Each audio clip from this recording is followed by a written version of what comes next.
മോളെ, അവർക്ക് കുറച്ച് സാമ്പാർ ഒഴിച്ചു കൊടുക്ക്, ശ്രീധരി അമ്മ അരുണിമയോട് പറഞ്ഞു. എന്തമ്മേ? ശ്രീധരി അമ്മ പറഞ്ഞത് ഒട്ടും വ്യക്തമായി കേൾക്കാത്തതുകൊണ്ട് അരുണിമ സംശയത്തോടെ വീണ്ടും ചോദിച്ചു. എല്ലാവരും പറയുന്നത് പോലെ തന്നെ നിനക്ക് ചെവി കേൾക്കാതായോ? ശ്രീധരിക്ക് ദേഷ്യം വന്നുപോയി. വെറുതെ അല്ല കിഷോർ എപ്പോഴും പറയുന്നത് നീ ഒരു പൊട്ടത്തിയാണെന്ന്. കിഷോറിന്റെ ചേച്ചി ദിവ്യ കളിയാക്കി ചിരിച്ചു. അരുണിമയ്ക്ക് വല്ലാത്ത സങ്കടം തോന്നി. അവൾ തലയുയർത്തി കിഷോറിനെ നോക്കി. ഭക്ഷണം കഴിച്ചുകൊണ്ടിരുന്ന കിഷോർ കഴിപ്പ് നിർത്തി അരുണിമയെ കടുപ്പിച്ചൊന്നു നോക്കി അവിടെ നിന്നും എഴുന്നേറ്റുപോയി. അവളുടെ കണ്ണുകൾ നിറഞ്ഞൊഴുകി. അന്ന് കിഷോറിന്റെ അമ്മാവന്റെ മകനായ നിതീഷിന്റെ വിവാഹം കഴിഞ്ഞതിനു ശേഷമുള്ള സൽക്കാരമായിരുന്നു. അതുകൊണ്ടുതന്നെ കുടുംബത്തിലുള്ള മിക്കവരും അതിൽ പങ്കാളികളായിരുന്നു. പലപ്പോഴും വീട്ടിൽ വെച്ച് കളിയാക്കലുകളും അപമാനങ്ങളും നേരിടേണ്ടി വന്നിട്ടുണ്ടെങ്കിലും ഇത്രയും ആളുകളുള്ള ഒരു സദസ്സിൽ വെച്ച് ഇതാദ്യമായിട്ടായിരുന്നു. എല്ലാവരും തന്നെ പരിഹസിക്കുന്നത് കിഷോർ കേട്ടിട്ടും ഒരു വാക്കുപോലും പറയാതെ എഴുന്നേറ്റ് പോയപ്പോഴായിരുന്നു അരുണിമയ്ക്ക് അതിയായ സങ്കടം തോന്നിയത്. കണ്ണിലൂടെ അരിച്ചിറങ്ങിയ തുള്ളികൾ ആരും കാണാതെ വിദഗ്ധമായി ഒളിപ്പിച്ചു വെച്ചവൾ അവിടെ നിന്നും അകത്തേക്ക് പോയി. എന്തിനാടാ നിനക്ക് ചെവി കേൾക്കാത്തവളെ? എവിടെങ്കിലും കൊണ്ടുപോയി തള്ള്. വിരുന്നുകാരെല്ലാം പോയി കഴിഞ്ഞപ്പോൾ ശ്രീധരി ദേഷ്യത്തോടെ കിഷോറിനോട് പറഞ്ഞു. അവനൊന്നും മിണ്ടാതെ അവരെ തറപ്പിച്ചൊന്നു നോക്കിക്കൊണ്ട് പുറത്തേക്ക് പോയി. അരുണിമ എന്തു ചെയ്യണമെന്നറിയാതെ കുഴങ്ങി. പണ്ട് മുതലേ പ്രതികരണശേഷി ഒട്ടുമില്ലാത്ത വ്യക്തിത്വമായിരുന്നു അവളുടേത്. ആരെന്തു പറഞ്ഞാലും എല്ലാം കേട്ടിരിക്കും. അവസാനം ആരും കാണാതെ ഏതെങ്കിലും മൂലയിൽ പോയിരുന്നു കരയും. അരുണിമയുടെ ആ സ്വഭാവത്തെ മാത്രമായിരുന്നു കിഷോറിനൊട്ടും ഇഷ്ടമില്ലാത്തത്. കേൾവിക്കുറവുള്ളത് മറച്ചു പിടിച്ചിട്ടാണോ നിന്നെ കിഷോറിന്റെ തലയിൽ കെട്ടിവെച്ചേക്കുന്ന? ഒരു ദിവസം ശ്രീധരി അമ്മ അവളോട് ചോദിച്ചു. അവളൊന്നും മിണ്ടിയില്ല. ചെവിക്കെന്തോ പ്രശ്നമുള്ളതുപോലെ തോന്നിയിട്ട് കുറച്ചു കാലം മാത്രമേ ആയിട്ടുള്ളൂ എന്ന് അവൾക്ക് നല്ല ബോധ്യമുണ്ടായിരുന്നു. വിവാഹത്തിന് മുൻപോ ശേഷമോ ഇങ്ങനൊരു പ്രശ്നം ഉണ്ടായിട്ടില്ല. അതെല്ലാവർക്കും അറിയുന്നതുമാണ്. എന്നിട്ടും പലരും കുറ്റപ്പെടുത്തുന്നത് കാണുമ്പോൾ ആ പാവം പിടിച്ച പെണ്ണിന് സഹിക്കാൻ കഴിഞ്ഞില്ല. ഒരുപക്ഷെ എല്ലാവരും പറയുന്നത് പോലെ കിഷോറേട്ടനും താൻ ഒരു ബാധ്യതയായി കാണും. അതുകൊണ്ടായിരിക്കും പരിഹസിച്ചവരോട് ഒരു വാക്കുപോലും പറയാതെ തന്നെ ദേഷ്യത്തോടെ നോക്കിയത്. അരുണിമ അവസാനമില്ലാത്ത ചിന്തകളിൽ അങ്ങനെ ഏറെ നേരമിരുന്നു. നീ വേഗം റെഡിയായിക്ക്, നമുക്കൊരിടം വരെ പോണം. ഒരവധി ദിവസം കിഷോർ അരുണിമയോട് പറഞ്ഞു. പോയി വരുമ്പോ അവൾ അവിടെ വീട്ടിലാക്കിയേക്ക്. ശ്രീധരി അമ്മ ദേഷ്യത്തോടെ കിഷോറിനെ നോക്കി. അവനൊന്നും മിണ്ടാതെ അവിടെ നിന്നും പോയപ്പോൾ അരുണിമയ്ക്ക് വല്ലാത്ത നോവ് തോന്നി. അതെ, പോകുമ്പോ പെട്ടിയും വട്ടിയും ഒക്കെ എടുക്കാൻ മറക്കണ്ട, ശ്രീധരി ഓർമ്മിപ്പിച്ചു. അരുണിമ മുറിയിലേക്ക് വന്നപ്പോൾ കിഷോർ അവിടെ ഉണ്ടായിരുന്നില്ല. തന്നെ കിഷോറേട്ടൻ ഉപേക്ഷിക്കുകയാണോ എന്ന ചിന്തയിൽ അവൾ ആകെ ഉലഞ്ഞുപോയി.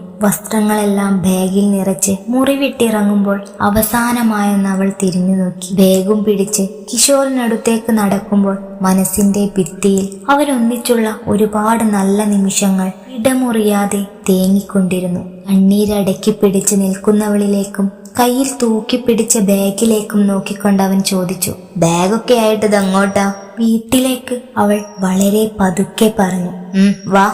കിഷോർ അവളെ കടുപ്പിച്ചൊന്ന് നോക്കിക്കൊണ്ട് മുന്നോട്ടു നടന്നു. പിറകെ അവളും. യാത്രയിലുടനീളം അവർ രണ്ടുപേരും മൗനത്തിലായിരുന്നു. ഇടയ്ക്കിടെ ഏങ്ങലുകളുടെ ശബ്ദം കിഷോർ കേട്ടെങ്കിലും അവനൊന്ന് നോക്കുക പോലും ചെയ്തില്ല. അവൾക്കേറെ വിഷമമായി. വാ, ഇറങ്ങ്. യാത്രയിൽ എപ്പോഴോ ഉറങ്ങിപ്പോയ പെണ്ണിനെ തട്ടി വിളിച്ചുകൊണ്ട് കിഷോർ പറഞ്ഞു. മയക്കത്തിന്റെ ആലസ്യം വിട്ടുമാറാതെ അരുണിമ മിഴി തുറന്നു നോക്കിയപ്പോൾ കണ്ടത് വലിയൊരു ബിൽഡിംഗ് ആയിരുന്നു. തന്റെ വീടല്ലല്ലോ എന്ന ആലോചനയിൽ ബാഗും പിടിച്ചിറങ്ങിയ അരുണിമയെ കിഷോർ തടഞ്ഞു. ഇത് ഹോസ്പിറ്റലാണ്, ബാഗ് അവിടെ വെക്ക്. അവന്റെ സ്വരം കടുത്തു.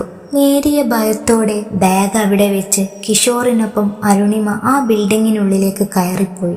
ഏകദേശം അരമണിക്കൂർ കഴിഞ്ഞപ്പോഴായിരുന്നു രണ്ടുപേരും പുറത്തേക്കിറങ്ങിയത്. അരുണിമ വളരെ സന്തോഷത്തിലായിരുന്നു. എന്നാൽ കിഷോറിന്റെ നേരത്തെ ഭാവത്തിന് ഒട്ടും അഴവ് വന്നിരുന്നില്ല. എനിക്കിപ്പോ നന്നായി കേൾക്കാൻ കിഷോറേട്ടാ. അരുണിമയുടെ ആഹ്ലാദം കണ്ട കിഷോർ ചിറികൂട്ടി. അവളുടെ മുഖം വാടിപ്പോയി. ഞാനിപ്പോ ഓക്കെ ആയില്ലേ, ഇനി എന്തിനാ എന്നെ അവഗണിക്കുന്നെ? അരുണിമ സങ്കടത്തോടെ കിഷോറിനെ നോക്കി. നീ എന്താ ധരിച്ചു വെച്ചിരിക്കുന്നേ? പരുഷമായ അവന്റെ ശബ്ദം കേട്ടപ്പോൾ വീണ്ടും അവൾക്ക് സങ്കടം തോന്നി. നിന്റെ ഈ കരച്ചിലൊന്ന് നിർത്ത്. എന്ത് പറഞ്ഞാലും കരഞ്ഞോണം. നീ എന്നെ കുറിച്ച് എന്താടി വിചാരിച്ചു വെച്ചേക്കുന്നത്?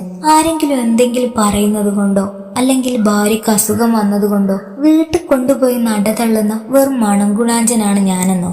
അവൾ പേടിയോടെ അല്ലെന്ന് തലയാട്ടി. പിന്നെ എന്തിനാടി തുണിയും കെട്ടിപ്പെറുക്കി വന്ന് കാറിലേക്ക് വിരൽ ചൂണ്ടിക്കൊണ്ടായിരുന്നു കിഷോർ അത് ചോദിച്ചത്. അത് ഞാൻ അവരൊക്കെ കളിയാക്കിയപ്പോ നിങ്ങളൊന്നും പറയാത്തോണ്ട്. നീയും കരുതിയില്ലേ നിന്നെ എനിക്ക് വേണ്ടാന്ന്? പറഞ്ഞു മുഴുമിപ്പിച്ചത് കിഷോർ ആയിരുന്നു. അവളൊന്നും മിണ്ടാതെ നിന്നു. അവർ നിന്നെ പരിഹസിക്കുമ്പോഴൊക്കെ ഞാൻ നിന്നെ ദേഷ്യത്തോടെ നോക്കിയതെന്തിനാ? അറിയില്ല.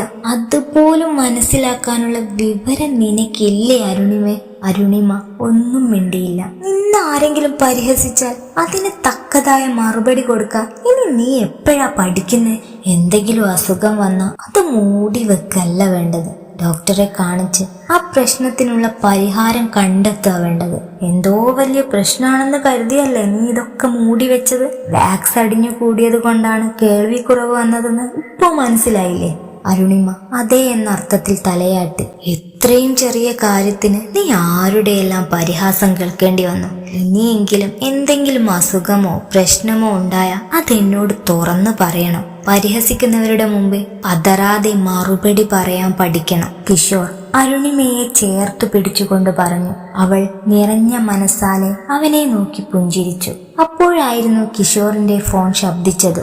ശ്രീധരി അമ്മയാണെന്ന് അറിഞ്ഞപ്പോൾ അരുണിമ കിഷോറിന്റെ കയ്യിൽ നിന്നും ഫോൺ പിടിച്ചു വാങ്ങി. ഹലോ മോനെ, നീ വരുമ്പോ വേദനയ്ക്ക് തേക്കുന്ന മരുന്ന് വാങ്ങണേടാ. ഇത് മോനല്ല മോളാ, അരുണിമ. നീ ആയിരുന്നോ ഫോൺ അവന്റെ കൊടുത്തേ? കേൾവിയില്ലാത്ത നിന്നോട് പറഞ്ഞിട്ടെന്താ? ശ്രീധരി അമ്മ പുച്ഛിച്ചു. എനിക്കിപ്പോ നന്നായി ചെവി കേൾക്കാം. നിങ്ങൾ പറഞ്ഞ വേദനന്റെ മരുന്ന് വാങ്ങാനല്ലേ? ഞാൻ നല്ല പോലെ കേട്ടു. അതെങ്ങനെ? ശ്രീധരിക്ക് അത്ഭുതമായി. എനിക്ക് കേൾവിക്ക് ഒരു പ്രശ്നവുമില്ല.